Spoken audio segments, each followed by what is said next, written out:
जय जगन्नाथ फ्रेंड्स। आज पुणी एक भिडियो नहीं आसी। तो आज भिडियो आम डिस्कस करवा आपंकर गोटे OSSC तरफ PEO panchayat executive officer vacancy upcoming आसूची बहुत जल्दी 2025 ही आसो। तो तार रिलेटेड आज भिडियो डिस्कस करवा। जदि भिडियोटी आपको हेल्पफुल लगे भिडियो को लाइक करेंगे, चैनल को सब्सक्राइब करेंगे एवं सांग मान सहित शेयर करदे।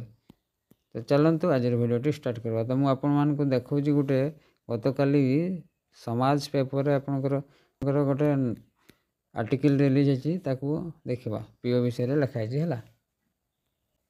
यहाँ जो पेपर कथा मुझे कहती यहाँ देख पारे केते पोस्ट वैकेंसी अच्छी आपण कहे जदि 973 973 PEO पंचायत एग्जीक्यूटिव ऑफिसर आपंकर ये जो 2023 आसाला पुणी एति वैकेंसी ऑलरेडी अच्छी है। देख पारे मुझे आर्टिकल पढ़ी शुणी दूसरी है।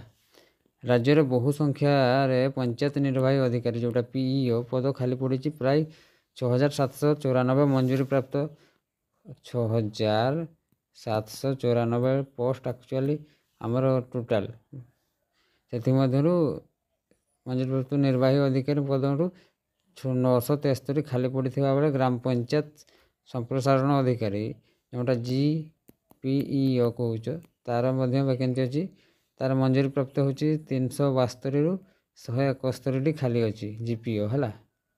बुझा पड़ा। उपखंड पंचायत निर्वाही छाड़ उपखंड आमर दरकार नहीं। यहाँ देख विधानसभा पंचायत राज और पानीय जल मंत्री यही तथ्य रखिंट। विधायक विभूति बलवंत राय को एक प्रश्नर उत्तर रे मंत्री कहते जे खाली थिबा पदवी गुड़िक पूरण पाई नियमित अनुजाई पदक्षेप ग्रहण करा जाउछि माने ऑनगोइंग अछि। OSSC या कंडक्ट करिवो। बुझा पड़ा। क्वालिफिकेशन लास्ट ईयर +2 थिला सेमन तांकर जो ग्रेड पेटा इनक्रीज होबार थिला। जदि ग्रेड पे इनक्रीज हो जाइछि ताहले आपनकर सैलरी +3 ही रहिबो है। 21,700 रु 69,200 की 100 सैलरी थिला। वर्तमान देखा नोटिफिकेशन आसिला। बुझा पड़ा। कंडक्ट करबो OSSC क्वालिफिकेशन में भी ग्रेजुएशन हो जाई पारे। जदि बेस तांकर ग्रेड पे इनक्रीज होइछि ताले ग्रेजुएशन हो जिवो सैलरी। बाकी रहिला केबे आसीबो एटा 2025 रे ही आसीबो मानिकी चलंतु। 2025 रे ही OSSC खाली PO कंडक्ट करबोनी। आउ जो जूनियर असिस्टेंट रो वैकेंसी अच्छी आउ PEO पुणी RI ARI आउ अमीनर वैकेंसी अच्छी। मैं भी OSSC या CBI कंबाइन करि पारे है। कंबाइन रिक्रूटमेंट करि पारे। बुझा पड़ा। या बोथ मेल एवं फीमेल माने ऑल ओडिशा कैंडिडेट आवेदन करि पारबे। एप्लिकेशन फी कौन सी नहीं फ्री ऑफ कॉस्ट रे आपण माने आवेदन करि पारबे है। तो 2025 से ही यही वैकेंसी आसीबो मानिकी चलंतु।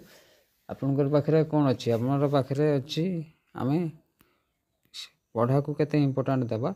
आमर वैकेंसी की जेबे भी आसो आम वैकेंसी जदि एना भी आसला आम क्वालिफाई करबा पे एलिजिबल कि से स्टैंडर्ड अच्छु कि आमर मेन है आमर स्टडी ऊपर फोकस होगा दरकार है। वैकेंसी आसीबो OSSC रे ऑलमोस्ट 7000 पाखापाखि कंबाइन रिक्वायरमेंट होगी वैकेंसी आसीबो है। 2025 से ही आसीबो। आपण माने खाली पढ़ापढ़ी जोरदार करंतु। PO रो वैकेंसी आसीजिवो। DO रो वैकेंसी आसीबो। RI ARI अमीन आसीबो। जूनियर असिस्टेंट तो 1000 रु 1500 वैकेंसी आसीबो। HW VW आसीबो। एमती का वेरियस वैकेंसी अच्छी है। बुझा पड़ा।